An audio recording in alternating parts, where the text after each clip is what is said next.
Thank you, Abraham. This is a very, very special time in my life to be out of Australia, in America, and on this particularly wonderful cruise. Yeah.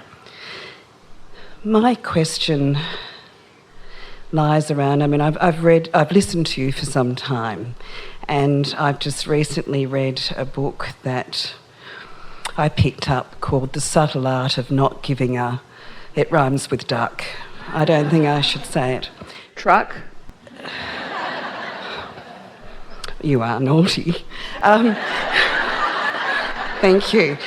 And it's really about focusing on what's important, because we only have so many ducks in our life to focus on. Well, we are in slight disagreement with the premise, because desire matters. And so someone who is not able to manage their attention in the direction of their desire could be having a rough ride, and therefore thinks that it's good to just give up desire, which might be all right if you could, but you can't give up your desires. You can give up your resistance to your desires. So we disagree with the premise of the title of the book. So how do we focus more on achieving our desire? Is it simply being more in the receptive mode? Certainly, but how do you go about that? In other words, those are just words. Okay, got it, bye. I'm trying to be more conscious in terms of being in my vortex, and I think that's a really hard stumbling point for me, because I have an analytical mind and I get all caught up in doing. What you're looking for really is about tending to the atmosphere around you. Let's say that you've lived some life, and through life you've lived enough contrast that you've asked for quite a few things.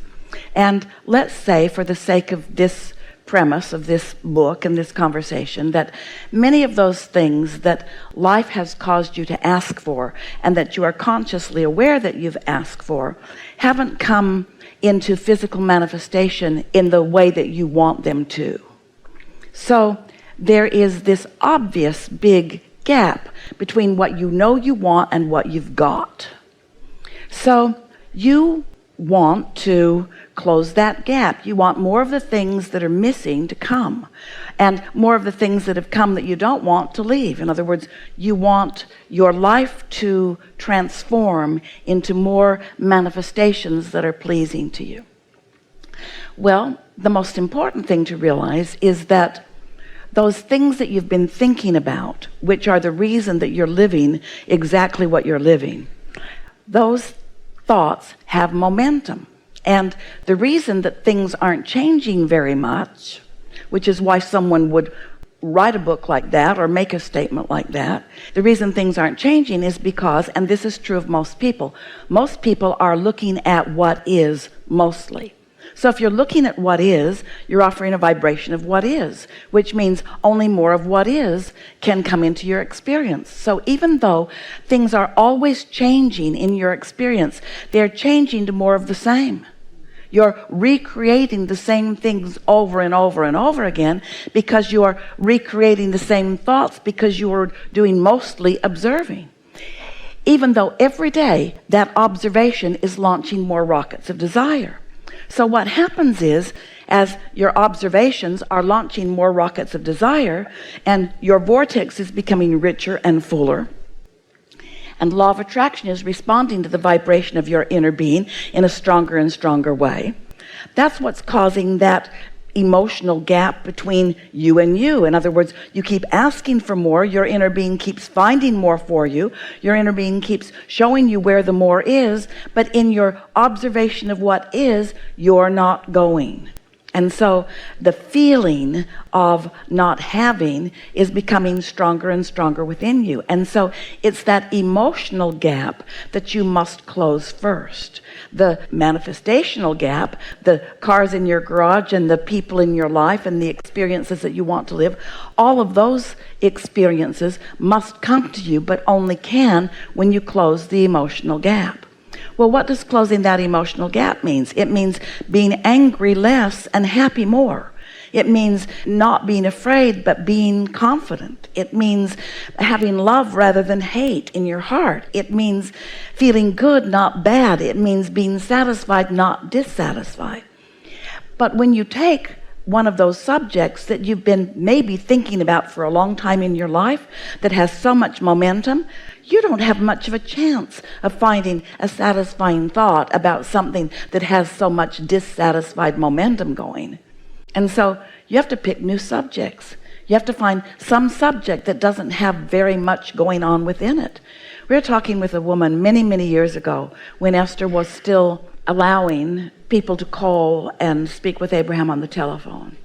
And she wasn't having any of us. She wanted us to be a fortune teller, and she wanted us to tell her the fortune that she wanted to hear.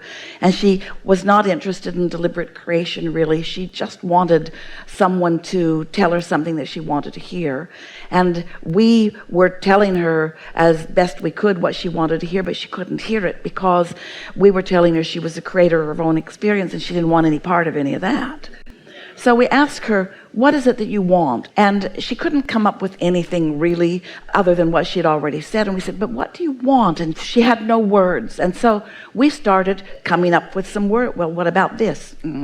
What about this? She couldn't get any momentum going toward desire because she had found discomfort in almost every thought of desire, because she was vibrating in opposition to almost everything that she wanted.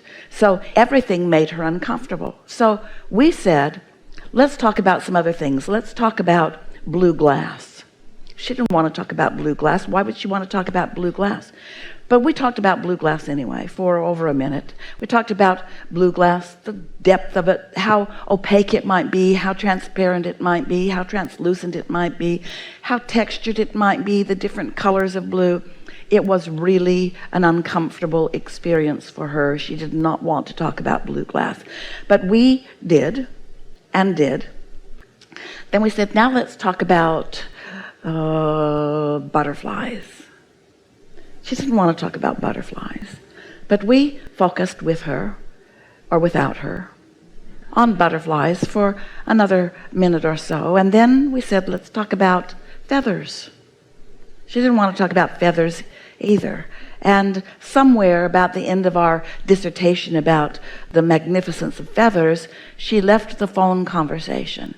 And Esther went and found Jerry. They were in California. They were in La Jolla at the time, in a hotel, and they were on their way down to Prospect Avenue to have lunch at George's. And so they went down and they parked their car at the Valencia Hotel, where there's a valet who will take the car.